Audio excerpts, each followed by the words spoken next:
Alhamdulillah Rabbil Alamin. Wabihi nasta'in ala umuri dunya waddin.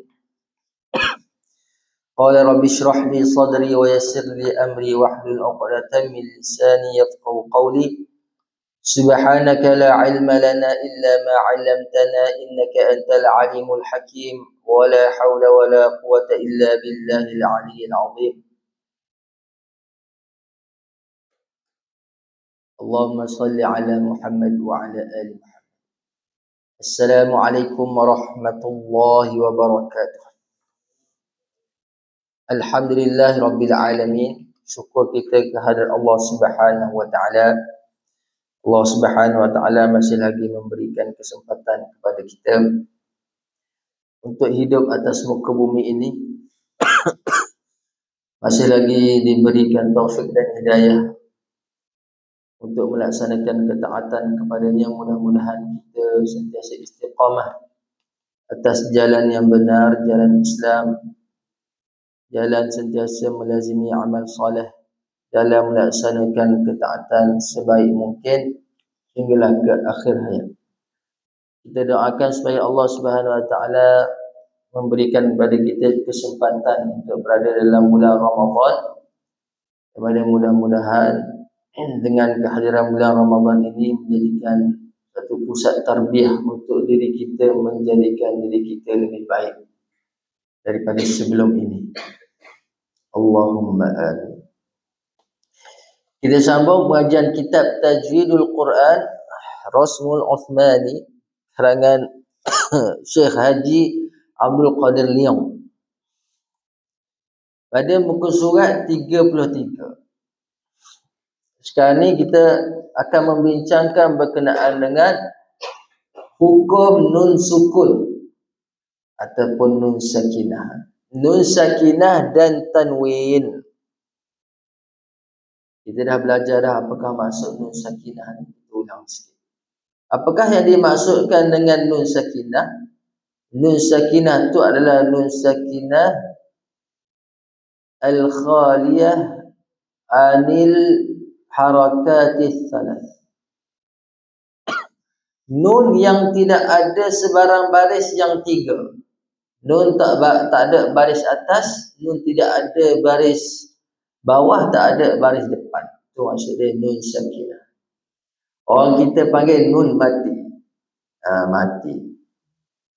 Kalau dalam tulisan nun tu tak ada tanda, ataupun nun yang ada tanda si terbalik. Itu maksudnya nun sakinah.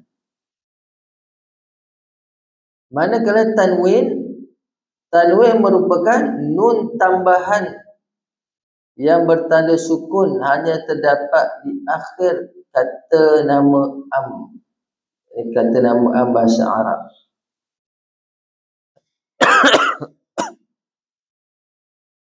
Contoh kata nama am bahasa Arab, qalamun, pen. Mana-mana pen, dia kita akan letak tanwin kat belakang. Kalau kita nak cakap pen itu, kita akan cakap al-qalam. Maksudnya pen tu bukan pen lain. Kursiyun, mana-mana kursi. Nama am, nama lebih general. Al-kursi, kursi tu. Lagi jelas tu maksud dia kata nama am tu. Kata nama khas tu ada alif lam. Bila ada alif lam, dia tak letaklah tanwin kat belakang. Ataupun tanda dia yang mana? Tanda dia baris dua atas, baris dua bawah, baris dua depan. Itu tanda tanwin. Nun sakinah dengan tanwin ni dia letak sekali sebab dia membahas berkenaan dengan bunyi nun. Bunyi nun. Kita nak buat bunyi nun ni macam mana? Kalau nun bertemu dengan huruf hijaiyah yang lain, nak buat lagu mana? Ataupun tanwin bertemu dengan huruf hijaiyah yang lain, nak buat bunyi macam mana? Sebab tanwin tu dia ada bunyi nun. Ada bunyi nun. Waniyun, hamidun, bighulamin, min tu ada bunyi nun. Jadi nun sakinah dan tanwin Bila bertemu dengan huruf-huruf hijaiyah, dia 28 tu, maka dia akan terbitlah 4 hukum. Ada kalanya dia dikenali dengan al-izhar, hukum izhar. Kita nak tengok hari ni lah, pagi ni. Yang kedua idgham, yang ketiga iqlab, yang keempat al-ikhfa. Sekarang kita pergi pada hukum yang pertama. Hukum bacaan pertama al-izhar. Apa maksud izhar? Dalam kitab kita ni ditulis al-izhar menurut bahasa menyatakan sesuatu. Nyata, terang jelas. Kita guna dalam bahasa Melayu, maka terzahirlah. Terzahirlah. Maka jelaslah pada kita. Ternyatalah pada kita. Daripada izhar, zahar. Menurut istilah ilmu tajwid, melafazkan setiap huruf bertanda sukun. Tengok tanda sukun tu diletak nombor 1 kat atas tu. Tengok kat bawah apa dia kata. Dalam bahagian ini maksud huruf bertanda sukun ialah nun sukun ataupun tanwin.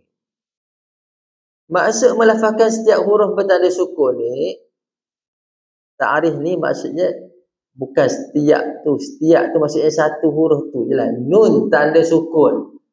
Bukan cerita pasal ta tanda sukun, ba tanda sukun. Bukan hak lain tu.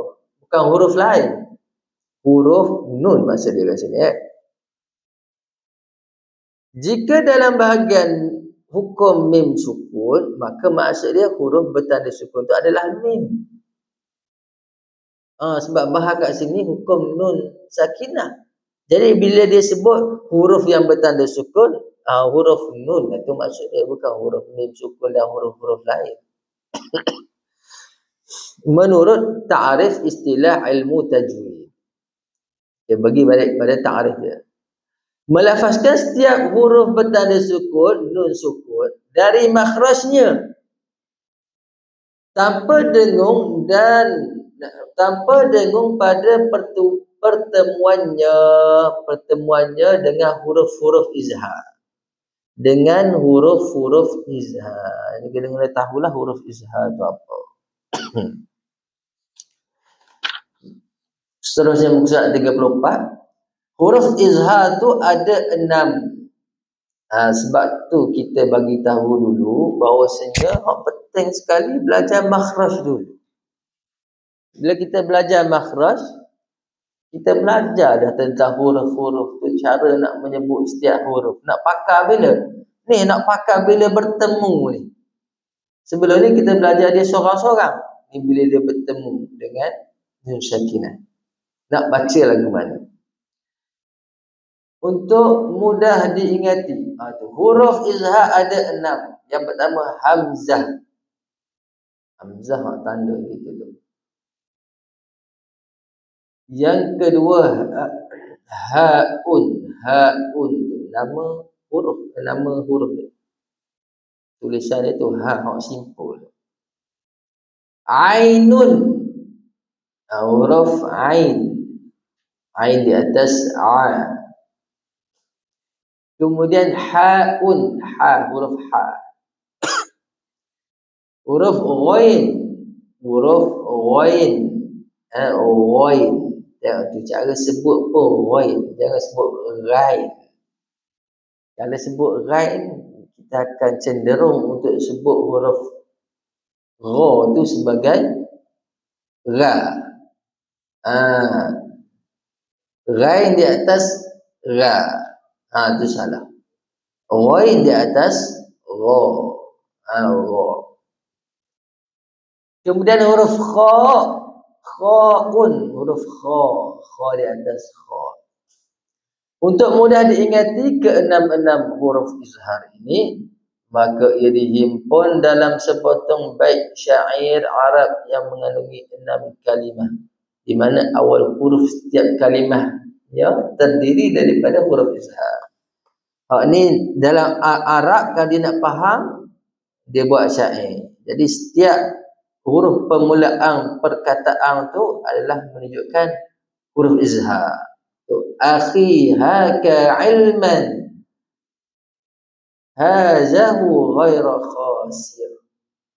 Tu akhi hamzah kat depan tu, ha kat depan tu, ilman ain kat depan tu, hazahu ha kat depan, ghaira wain kat depan, khasir kha kat depan. Tu setiap huruf kat depan perkataan tu. Ataupun ada yang buat gabungan setiap huruf-huruf izhar. Auhin kha'ahu. Yang ni kita biasa. Yang ni biasa. Anak-anak kita pun biasa. Auhin kha'ahu. Alif ataupun hamzah. Wain. Hamzah lah guys. Tu hamzah. Hamzah. Wain. Ha. Kha'ain. Ha. Tu huruf-huruf izhar. Tuan-tuan dan puan yang dirahmati oleh Allah Subhanahu wa taala sekalian. Mari kita tengok contoh Saya minta maaf tak sempat nak buat slide. Kalut sikit minggu ni. Jadi tengok pada kitab. Contoh-contoh izhar halqi ni. Kenapa nak beri izhar halqi? Tuan-tuan dan puan kalau ingat huruf-huruf 6 ni semuanya keluar daripada makhraj al-halqu, kerongkong, tekak. Jadi jelaskan nun sakinah ketika mana bertemu dengan huruf-huruf kerongkong. Tengok contoh tu Contoh apabila tanwin bertemu hamzah. Jadi jelaskan tanwin tu.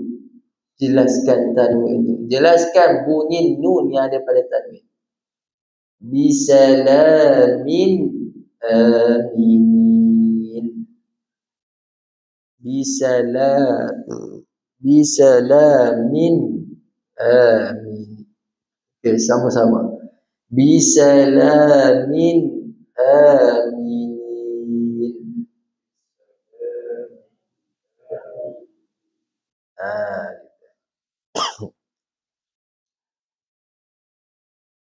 Pada nun sakinah bertemu hamzah pula. Tadi tanwin bertemu hamzah.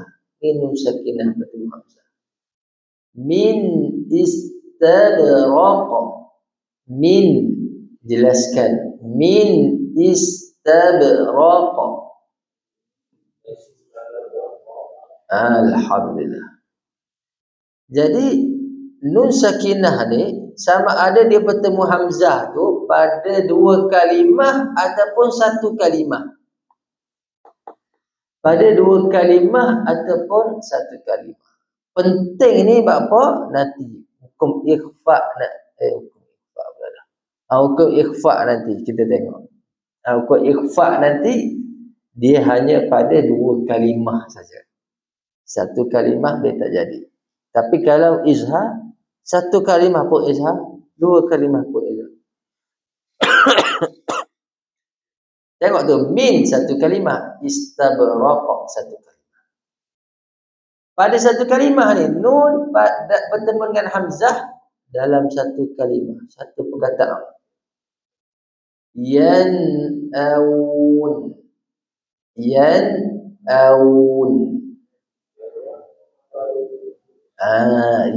tu dibaca dengan jelas. Tengok pada huruf ha pula bertemu dengan ha. Asihrun hadza.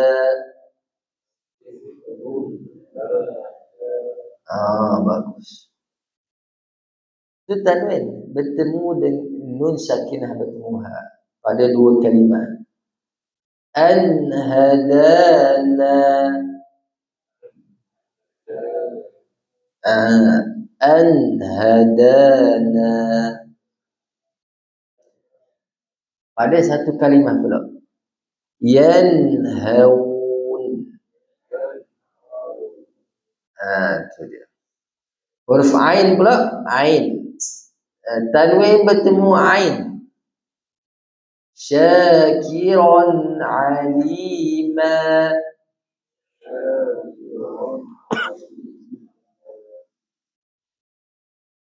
Kemudian bertemu dengan nun sakinah bertemu dengan ain.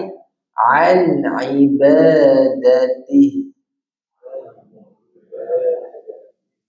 Jangan dengung. An ibadati. Dan bila dengung tu bertemu dengan ain. Bapa tak dengung nanti kita bagi tahu. Kemudian satu kalimah an'amta. An'amta. Okay. Jadi perhatikan sebab ada hamzah, ada ain. Takut gi ain dua-dua. An'amta, an'amta. Dalam surah Al-Fatihah. Hamzah dulu kat depan. An'amta. Alhamdulillah. Ha. Tanwin bertemu ha. Ghaniyun halim.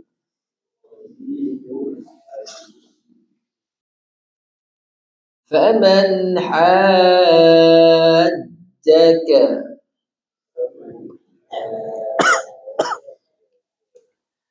Kemudian tanhitun. Kemudian huruf ghain. Tanwin bertemu ghain. Afuwan ghafura.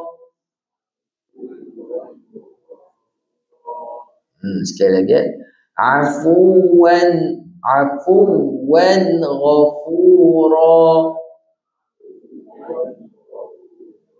Ya, jelaskan. Min ghairi su'.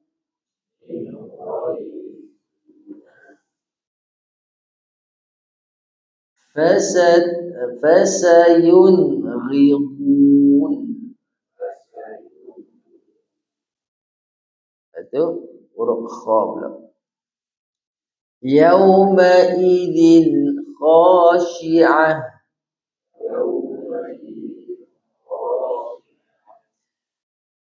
Wa in khiftum wal munkhaniqah. Itu semua contoh-contoh izhar halqi. Apabila nun sukun atau tanwin bertemu dengan salah satu huruf izhar yang enam, maka bacaannya wajib diizharkan tanpa dengung. Okey, apa maksud tanpa dengung nanti dia bagi tahu lah. Nanti dia bagi tahu apa maksud tanpa dengung. Atau dengan erti kata lain, bacaan izhar ialah mengekalkan zat huruf dengan bacaan menyatakan makhraj dan sifat. Menyatakan makhraj dan sifat apa? Menyatakan makhraj dan sifat apa? Huruf nun menyatakan makhraj nun, menyatakan sifat nun. Tidak terpengaruh oleh huruf yang mengikutnya dan tidak memasukkan ke dalamnya. Dia bertemu huruf apa pun, huruf ni lah, huruf 6 ni, dia tidak berubah. Nun mati tu sebut pada makhraj huruf nun. Sifatnya sekali. Kalau kita ingat dulu kita belajar makhraj huruf nun, dia ada dua makhraj kan. Lidah, hujung lidah letak pada gusi hadapan, langit depan, gusi pada langit depan. Makhraj dia mana? Nyatakan tanda sukun, hujung lidah diangkat menekan pada gusi gigi depan sebelah atas. Itu makhraj huruf nun. Satu lagi, nun ni dia ada gunnah, sifat dia. Lepas tu buat apa kata tak ada dengung? Kita kena ingat balik. Huruf nun, lidah, dan dia ada makhraj khaysyum. Dia ada bunyi dengung. Ada huruf nun ni secara alami dia, semula jadi dia memang ada dengung. Lepas tu macam mana kita nak buat tanpa dengung? Tu dia kat bawah. Dan maksud tanpa dengung 35. Sifat dengung nun sukun ataupun tanwin tidak disempurnakan, tidak diperpanjangkan sampai 2 harakat. Ni istilah kita ni pakai 2 harakat. Ada yang tak setuju, dia kata bukan 2 harakat. Sebab kadang-kadang dengung ni dia pergi kepada 2,5, pergi pada 3. Ala kulli hal, maksud dia sempurnakan dengung. Maksudnya dengung tu dok lama. Hanya mengekalkan qadar sifat dengung yang sedia ada padanya. Kita revise balik. Kita baca tadi tu. Kalau kita perasan ada dengung, cuma kita tak panjangkan dengung. Tak percaya, kita kena tutup hidung bila kita sebut. Contoh pertama tadi, tanwin bertemu hamzah. Bisalamin aminin. Kita tak tutup hidung. Bisalamin. Bila sebut min tu payah nak sebut. Bila kita sebut min tu payah nak sebut. Artinya ada suara yang keluar daripada hidung secara semula jadi. Jadi maksud tanpa dengung tu, janganlah kita macam bisalamin amin. Siapa tak ada langsung dengung. Maksud tanpa dengung tu bukan tak ada langsung dengung. Tak sempurna dengungnya. Tu maksud dia yang dikehendaki tu. Bisalamin, ada rasa getaran pada hidung, rongga hidung. Bisalamin amin. Cuma tak sempurna. Kita tidak buat bisalamin aminin. Kita tak buat lagi tu. Tu jadi sempurna dengung. Bukan tepat dia. Itu bila bertemu dengan nun nanti. Idgham. Jadi maksud tanpa dengung tu bukan tak ada dengung. Dengungnya tidak sempurna. Sebab hakikatnya nun ni, nun mati ada dengung. Nun berbaris ada dengung. Nun sakinah bertemu dengan ikhfa ada dengung. Nun sakinah bertemu dengan idgham ada dengung. Hakikat dia bahawa nun sukun bertemu dengan huruf izhar berlaku dalam satu kalimah atau 2 kalimah. Nun sakinah bertemu dengan 6 huruf izhar tu tak kira 2 kalimah pun izhar, 1 kalimah pun izhar. Dan pada tanwin hanya berlaku pada 2 kalimah sahaja. Kalau tanwin 2 kalimah sahaja. Sebabnya, sebab apa?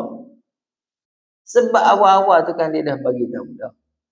Tanwin ni berlaku pada huruf kata nama am. Yang mana kata nama am ni belakang kalimah tu ada tanwinnya.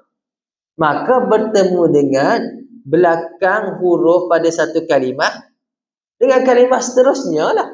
Takkan berlaku pada 2 kalimah. Sebab tanwin ni duduk di belakang dia. Tanwin ni dia tak duduk depan. Dia memang jenis duduk belakang. Maka pertemuan dia tu pada kalimah seterusnya. Bacaan izhar ini juga dinamakan izhar halqi. Nama dia izhar halqi. Sebab apa? Keluar daripada al-halqu. Al-halqu tu kerongkong.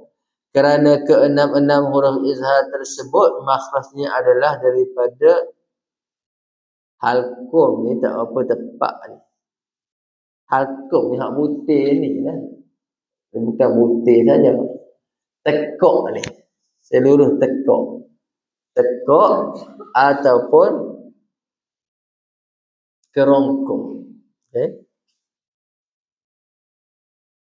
Pertemuan nun sukun ataupun nun sakinah atau tanwin dengan huruf izhar, huruf 6 tu diberi hukum bacaan izhar halqi. Bak apa kena baca nun tu dengan jelas? Ini kita akan tahu pada hari ini kerana terdapat di antaranya perbezaan huruf dan berjauhan makhraj. Huruf nang tu jauh kedudukan dia dengan huruf nun. Nun kat mana? Ujung lidah dengan gusi depan belah atas. Huruf-huruf izhar halqi tu duduk kat mana? Ni kerongkong. Jauh kedudukan dia. Oleh kerana jauh, dia dibaca dengan jelas.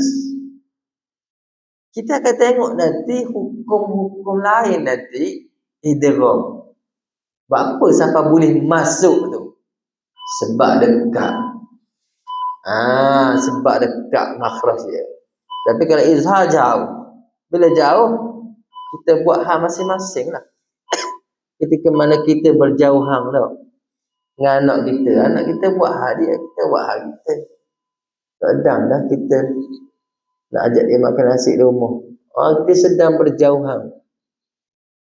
Nanti bila kita bersatu tu, bila kita idgham, waktu hari raya anak kita balik, kita idgham lah tu.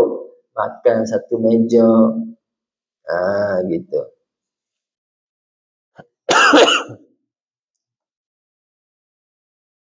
Dalam Al-Quran resam Uthmani bacaan izhar nun sukun diberi tanda sukun di atasnya. Ada tanda tu si terbalik tu. Sebab dia kalau ikhfa tak ada tanda tu. Idgham tak ada tanda tu. Dia dah memudahkan kita. Resam Uthmani ni memudahkan kita dah. Nampak ada ni? Tak usah bank dengung lah. Tak usah bank sempurnakan dengung. Bila ada tanda si terbalik. Dan menggunakan tanwin baris 2 di atas. Kalau tanwin pula dia dah bagi petunjuk juga. Tanwin hak sama panjang tu. Maksudnya izhar. Tanwin hak. Kalau tanwin atas tu. Kalau bawah dia panjang daripada atas. Hak tu dengung. Ada dengung kat situ. Kalau sama panjang ni tak dengung. Ataupun tak sempurna dengung. Dan baris 2 di bawah. Tengok tu tanda dia macam mana. Sama panjang. Penting ni waktu nak tadarus nanti ni. Di mana kedua-dua barisnya berselari. Selari sama panjang. Dan baris 2 di depan. Baris 2 depan ada 99, ada 69. Hak dak dengung ni 69. Tu 6 9. Tu. Ya ada lagi 99. Di mana tanda baris keduanya diterbalikkan. Seolah-olah angka 69. Untuk menunjukkan hukum bacaan izhar. Tu. Itu nama maksud dia. Jadi apa? Nun bertemu dengan hamzah baca izhar. Itu dia apa? Hukum bacaan izhar halqi kerana nun sukun bertemu dengan huruf izhar hamzah. Ni dia bagi keterangan. Jadi itulah berkenaan dengan hukum izhar halqi. Mudah-mudahan tuan-tuan puan-puan dapatlah mengamalkan bacaan izhar dengan betul. Dan kita tekankan sekali lagi, maksud izhar bukan tak ada dengung, tapi tidak sempurna dengung itu. Wallahu a'lam bissawab. Pada kesempatan ini saya mengucapkan selamat menyambut Ramadan al-Mubarak. Sebenarnya hari ini hari Syak ini tak. Kita tak puasa lah hari ni. Tak puasa, kita kena buka lah. Acing pula buat puasa ini. InsyaAllah ta'ala, semoga Allah Subhanahu Wa Ta'ala bagi kita taufik dan hidayah untuk beramal dalam bulan Ramadan. Bismillahirrahmanirrahim. Allahumma arhamna bil Qur'an waj'alna imama wa nuran wa hudan wa rahmah. Wa dzakirna mimma nusina wa 'allimna mimma jahilna. Wa rizqana tilawatahu ana al-layli wa atrafa an-nahar waj'alna la hujjatan ya rabbal alamin. Sallallahu ala Muhammad wa ala alihi wa sahbihi wa baraka wa sallam. Alhamdulillah. Assalamualaikum warahmatullahi wabarakatuh.